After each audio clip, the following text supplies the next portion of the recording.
வேலைக்காரின்னு சொல்லி கடைசியில எல்லாருமே சேர்ந்து என்ன வேலைக்காரி ஆக்கிட்டீங்க.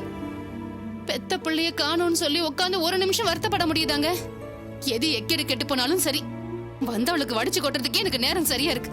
சரி விடு, கூடிய சீக்கிரம் எல்லாத்துக்கும் நான் ஒரு முடிவு கட்டுறேன்.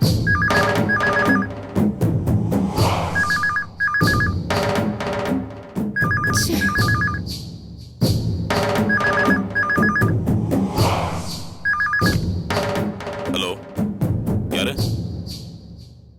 நீங்க தானே? அதெல்லாம் பாத்துக்கலாம். இல்ல புரோக்கரை பத்தி பிரச்சனை இல்ல. அவருக்கு நம்ம பிளான் எதுவும் தெரியாது. அவர் வழக்கமான கல்யாணத்தை அரேஞ்ச் பண்ற மாதிரி தான் நினைச்சிட்டு இருப்பாரு. எனக்கு இதுல சுந்தரியால இது நடந்த மாதிரி இருக்கணும், அவ்வளவுதான். சரியா?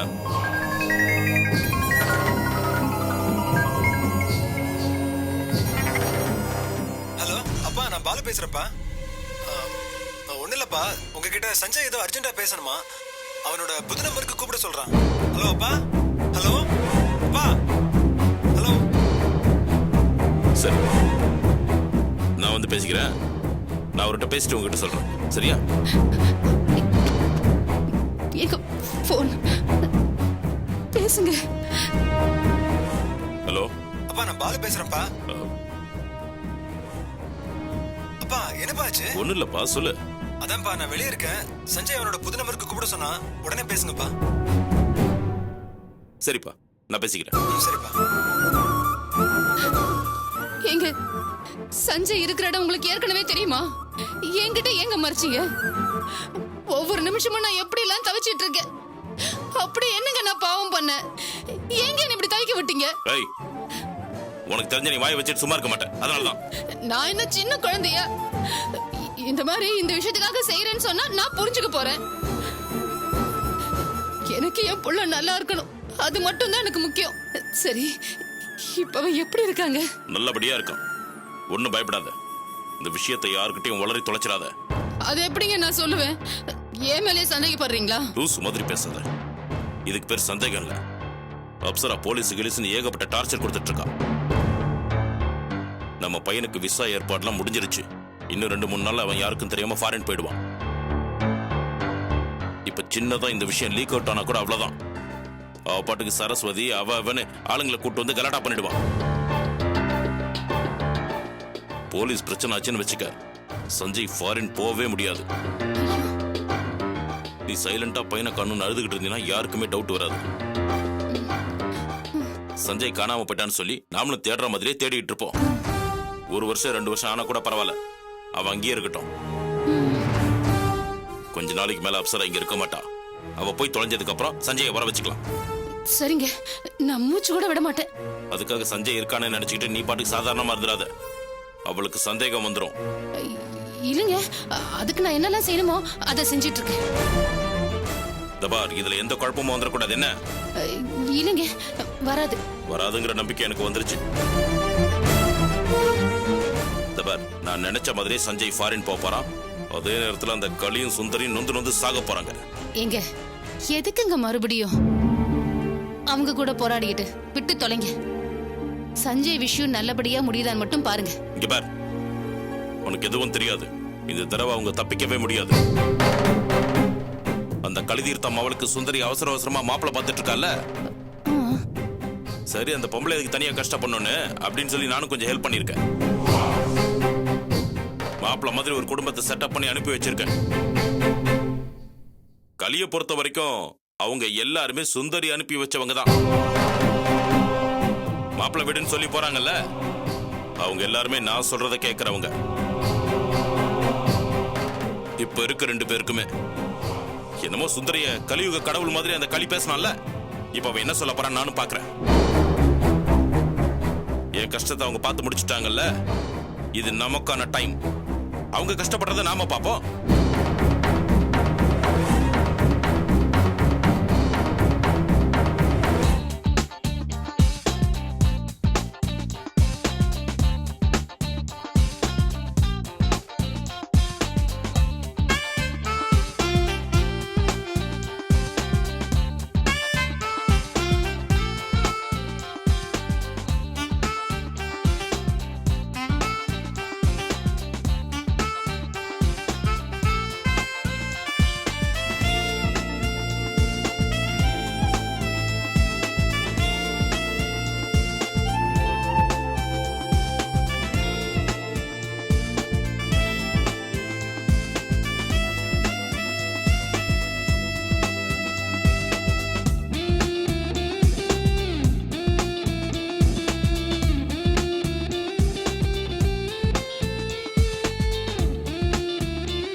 ஹலோ நந்தினி. ஹாய் ஷாம், எப்படி இருக்கீங்க? சூப்பரா இருக்குங்க. நீங்க எப்படி இருக்கீங்க? ஃபைன். திடீர்னு உங்களை இங்க எதிர்பார்க்கவே இல்ல. ஆமா, உங்களுக்கு புக்ஸ் படிக்கிற பழக்கமே இல்லைன்னு சொன்னாங்களே. யார் சொன்னா? திவ்யா தான். ஆமாங்க. என்னை பொறுத்த வரைக்கும் உலகத்திலேயே பெஸ்ட் ஸ்லீப்பிங் டோஸ்னா புக்ஸ் தான். எடுத்து புரட்டின உடனே தூக்கம் வந்துடும்.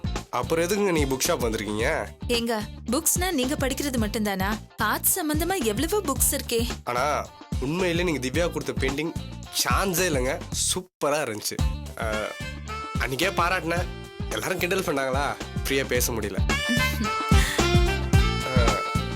நீங்க வரையறது காட் உங்களுக்கு கொடுத்த பெரிய கிஃப்ட்டுங்க. நீங்க ரொம்ப ஜாஸ்தியா சொல்றீங்க. ஐயோ, ப்ராமிஸாங்க, மனசார பாராட்டுறேன். அப்படின்னா தேங்க்ஸ். பாராட்டுங்கிறது குழந்தையோட முத்த மாதிரி. கொடுத்தாலும் சந்தோஷம், வாங்கிக்கிட்டாலும் நீங்க சந்தோஷம். பேசுறது கூட உங்க பெயிண்டிங் மாதிரியே ரொம்ப அழகா இருக்குங்க. அப்போ நான் அழகா இல்லையா? என்னையாங்க பிரச்சனையில மாட்டி விடுறீங்க? புரியல. இல்ல, அழகான பொண்ணுங்கனாலே பிரச்சனை தானே. அப்போ என்ன பிரச்சனைன்னு சொல்றீங்க? ஏங்க, அழகுன்னு நினைச்ச கூடாதா? அது என்னங்க, அழகா இருக்கேன்னு சொன்னா மட்டும் எல்லா பொண்ணுங்களும் இப்படி வைக்கப்படுறீங்க? அது சரி. அப்ப எத்தனை பொண்ணுங்க கிட்ட சொல்லிருக்கீங்க? ஐயோ, என்ன இப்படி சொல்றீங்க? நான் அந்த மாதிரி ஆளா இல்லைங்க. எந்த மாதிரி? தயவு செஞ்சு ஆள விடுறீங்களா? அப்புறம் உங்ககிட்ட ஒரு முக்கியமான விஷயம் பேசணுங்க. சொல்லுங்க. நம்ம மீட் பண்ண விஷயத்த திவ்யா கிட்ட சொல்ல வேணாமே? ஏன்? இல்ல வேணாங்க, ப்ளீஸ். எனக்காகங்க. சரி, சொல்லல. தேங்க்ஸ்ங்க. பார்த்தது சொல்ல மாட்டேன். சொல்ல வேணாம்னு சொன்னதை சொல்லிடுறேன். ஐயோ, என்னங்க நீங்க? பின்ன என்னங்க, திவ்யா எனக்கு எவ்வளவு வருஷ ஃப்ரெண்டு. அவகிட்ட நான் உண்மையா இருக்க வேணா? ஏங்க, அப்ப நான் உங்க ஃப்ரெண்ட் இல்லையா? இல்ல. என்ன பாக்குறீங்க? ஃப்ரெண்ட் இல்ல, அதுக்கும் மேலன்னு சொல்ல வந்த.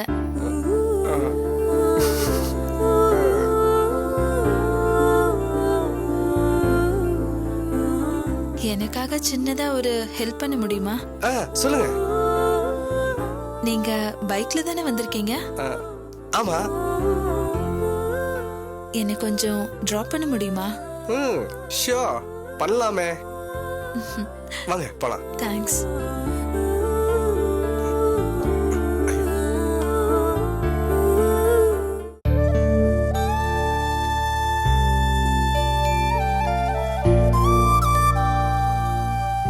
என்னங்க, நீங்க போன் எடுக்கலன்னு ஷியாமன் எனக்கு போன் பண்ணாரு. கொஞ்சம் என்னன்னு கேளுங்க.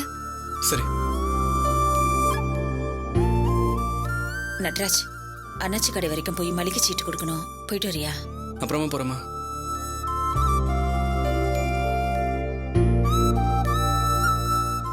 என்னாச்சு நட்ராஜ்? ஒன்னும் இல்லையே மதி.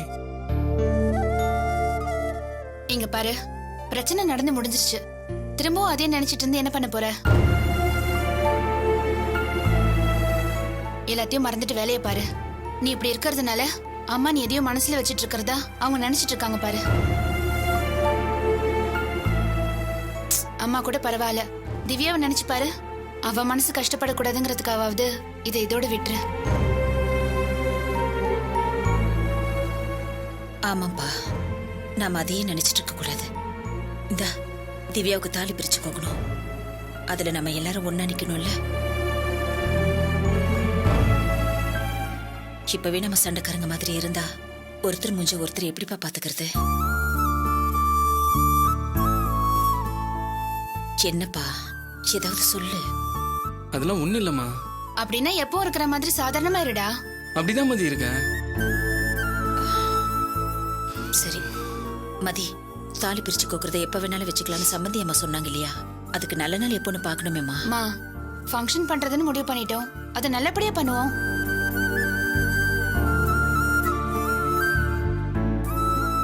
இந்த வீட்ல இட வசதி பத்தாது. புது வீட்டுக்கு போறோம்ல, அங்க வச்சு பண்ணிக்கலாம். புது வீடுன்னு சொன்னதான் ஞாபகத்துக்கு வருது. அகிலன் தம்பி போன் பண்ணுச்சு. அந்த வீட்டு ஓனரு எப்போ பணம் தராங்களான்னு கேட்டாரா?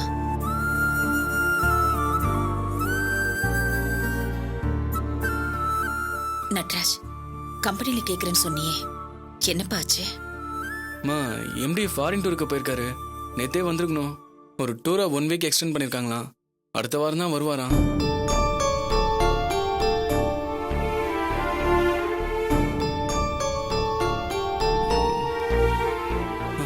அம்மா அகிலண்ண கிட்ட சொல்லி இன்னும் ஒரு வாரம் கழிச்சு கொடுக்குறோன்னு பேச சொல்லுங்க. அதெல்லாம் ஒண்ணு வேண்டாம். குடி போறதுக்கு முன்னாடி எப்படி சொன்னா நல்லா இருக்காது. என் நகை இருக்குல்ல, அது அடமான வச்சு பணத்தை கொடுத்துடலாம். இல்ல மதி, எதுக்கு அதெல்லாம் ஒன்றும் டேய், வேண்டாம். நான் சொல்றத கேளு. இப்ப ஈவினிங் வேண்டாம், நாளைக்கு காலையில கொண்டு போய் அடகு வச்சுட்டு வா. ஏன் அண்ணி, என் நகை அம்மா வீட்டுல சும்மா தானே இருக்கு, அதை அடமான வைக்கலாமே. இல்ல அதான் மதி நகர் இருக்குல்ல திவ்யா, அப்புறம் எதுக்கு? அது என்னங்க, அண்ணி நகையை வைக்கலாம், ஏன் நகையை வைக்க கூடாதா?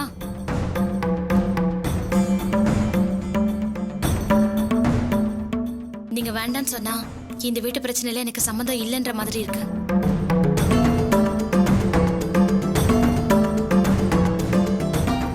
என்ன ஒதுக்கி வைக்கிறீங்களோன்னு எனக்கு ஒரு ஃபீல் வருது தெரியுமா? ஏய், அப்படிலாம் ஒண்ணும் இல்ல. அப்ப நாளைக்கே நான் அம்மா வீட்டுக்கு போய் நகையை வாங்கிட்டு வரேன், அதுக்கு சரின்னு சொல்லுங்க.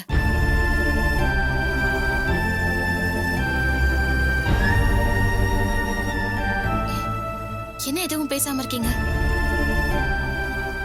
அம்மா சரின்னு சொல்லுமா. சரிம்மா.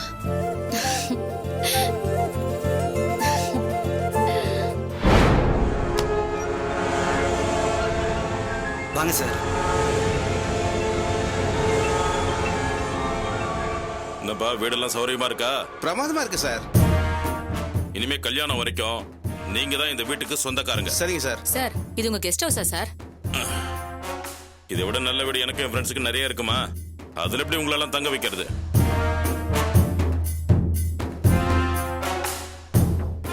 இந்த வீட்டை நான் இன்டர்நெட்ல வாடகைக்கு புக் பண்ணிருக்கேன். 1 மாச வாடகையை முன்னாடியே கொடுத்தாச்சு. இன்னும் 1 மாசத்துக்கு இந்த பக்கம் யாருமே வரமாட்டாங்க. நீங்க அம்மா, நீங்க அப்பா, நீ பையன், நீ அக்கா. உங்களுக்கு பூர்வீகம் திருநெல்வேலி பக்கத்துல இருக்கிற கல்லிடைக்குறிச்சி. நீங்க 20-25 வருஷத்துக்கு முன்னாடியே அங்கிருந்து சென்னைக்கு வந்துட்டீங்க. இப்போ உங்களுக்கு அங்க நிலபலம் இருக்கு.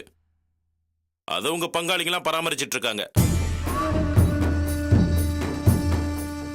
உங்க பையன் நார்வேல வேலை பார்க்கறான், நல்ல சம்பளம்.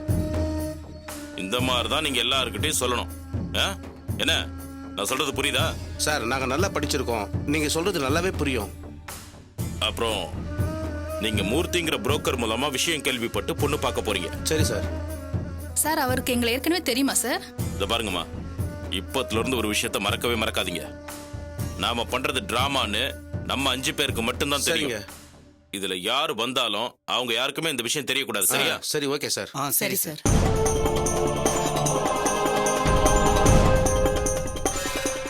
இந்தாம்மா, இதுதான் உங்க பையனோட ஒரிஜினல் ஜாதகம்.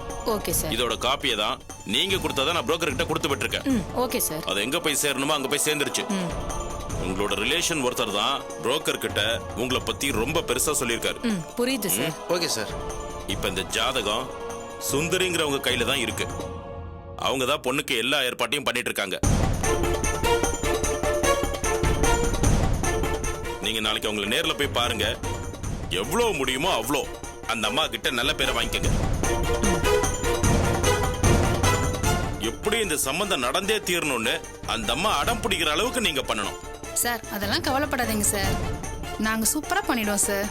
அந்த அம்மா சரின்னு சொன்ன உடனே என் பையன் உடனே ஃபாரினுக்கு போனோம், கல்யாணத்தை இமிடியேட்டா பண்ணணும்னு சொல்லணும். எல்லாம் கூடி சரியா வந்த உடனே நீங்க தான் எல்லாமே, உங்களால தான் இந்த கல்யாணமேனு சுந்தரிய நீங்க பெருசா பில்டப் பண்ணணும். மத்ததெல்லாம் தானா நடக்கும். நீங்க கவலை விடுங்க சார், நாங்க எல்லாத்தையும் பக்காவா பண்ணிடுறோம். நீங்க மட்டும் இதை கரெக்டா முடிச்சிட்டீங்கன்னா பேசுனதுக்கு மேல இன்னொரு மடங்கையும் சேர்த்து தரேன். போதுமா? Okay sir. சரி ஓகே சார். மற்ற விஷயம் எல்லாம் பேசுறதுக்கு ராத்திரி நான் ஃபோன் பண்றேன். சரிங்க சார். Okay sir. அப்ப நான் கிளம்புறேன். வாங்க சார். நீங்க உள்ள போங்க, நான் சார் அனுப்பிட்டு வரேன். சரிங்க.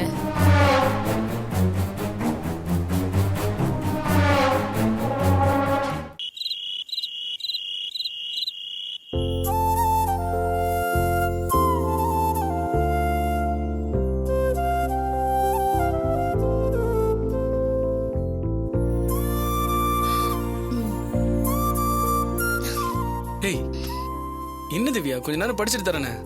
அப்படி என்னதான் இருக்கு இந்த புக்ல? இது என் தொழில் சம்பந்தமான புக்கு திவ்யா, அப்பப்போ அப்டேட் பண்ணிக்கணும்ல. முதல்ல இந்த பாலை குடிங்க. குடிங்க. தொழில மட்டும்தான் அப்டேட் பண்ணிக்குவீங்க. பொண்டாட்டிய பத்தி என்ன திவ்யா, நான் உன்னை நல்லா பாத்துக்கலையா? உடனே அவ்வளவு சீரியஸ் எல்லாம் போயிடாதீங்க. சும்மா ஜாலியா அப்பப்ப பொண்டாட்டி கூட சண்டை போட்டு எதுக்கு சண்டை போடணும்? சமாதானப்படுத்துறதுக்கு தான். நான் தான் சண்டே ஓ, நீ அப்படி வரியா? நான் சரியான டியூப்லைட்ல. தெரியலையே. எங்க நான் காலையில போய் அம்மா கிட்ட நகையை வாங்கி அப்படியே அடமான வச்சு பணம் வாங்கிட்டு வந்துட்டுமா? என்னங்க எதுவும் பேச மாட்டேங்கிறீங்க? இல்ல திவ்யா, திரும்பவும் வேணா நல்லா யோசிக்கலான்னு தான். என்னங்க நீங்க அது நமக்கு என்ன தந்தது? அப்படியே பேங்க் மேட்டரையும் பேசி எப்ப ஷூரிட்டி கழுத்து போடுறீங்கன்னு கேட்டுட்டு வந்துடுறேன். இல்ல திவ்யா, ஒரே சமயத்துல இவ்வளவு ஆப்ளிகேஷனோட போகணுமா? ஏங்க ஏதாவது தப்பா நினைச்சுக்க போறாங்க, அதான் சொன்னேன். என்னங்க நீங்க அவங்க உங்க மாமியார், அவங்க கிட்ட எதையுமே உரிமையோட சண்டை போட்டு வாங்குற ரைட்ஸ் உங்களுக்கு இருக்கு. என்னங்க இருக்கா இல்லையா சொல்லுங்க. அதுக்கு சொல்ல திவ்யா, இப்பதான் உங்க அண்ணனோட சண்டை வந்து எப்படியும் உங்க அம்மா என் மேல வருத்தமா தான் இருப்பாங்க. இது பாருங்க, உங்க மேல வருத்தப்பட்டா எங்க அம்மாவே எனக்கு வேண்டான்னு சொல்லிடுவேன். அதனால இதெல்லாம் மைண்ட்ல ஏத்துக்காம ரிலாக்ஸ்டா இருங்க. அப்புறம் ஒரு விஷயம் கேட்கலாமா கூடாதான்னு தெரியல. ஹேய், இவ்வளவு நேரம் எனக்கு லெக்சர் எடுத்துட்டு திடீர்னு உனக்கு என்ன வந்துச்சு? புருஷன் கிட்ட எதையும் கேட்கலாம். இல்ல அது வந்து சும்மா கேளு திவ்யா. நாம 2 பேரும் தனியா ஏதாவது ஒரு ஊருக்கு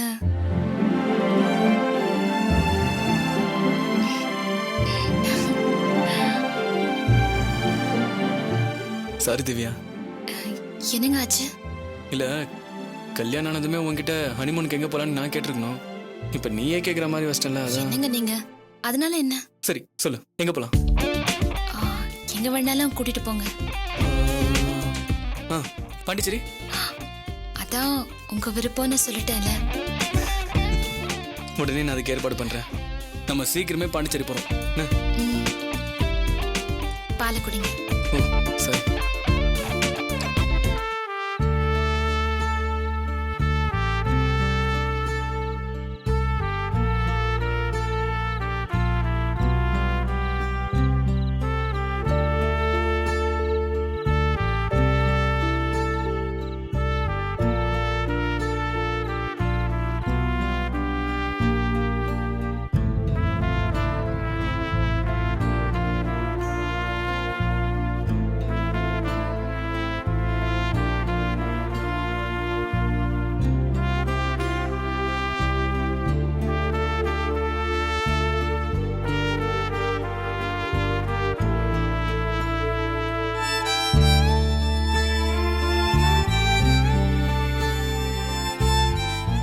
சார், இந்த பாண்டிச்சேரியில இவ்வளவு நாள ரிசார்ட் வச்சு நடத்துறோம்னா சும்மா கிடையாது.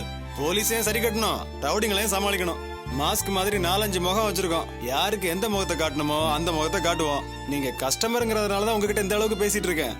மேனேஜரை பார்த்து பேசி பிரச்சனையை முடிச்சுக்கிட்டு போயிட்டே இருங்க சார். என்ன சஞ்சய், மைண்ட் ரிலாக்ஸ் ஆயிடுச்சா? என்னடா நீ இவ்வளவு சென்சிட்டிவா இருக்க? கிடைக்கலன்னு தெரிஞ்சதுக்கு அப்புறம் சீச்சி இந்த பழம் புளிக்கணும் போய்கிட்டே இருக்கணும். தேவையில்லாமலாம் டென்ஷன் ஆகக்கூடாது.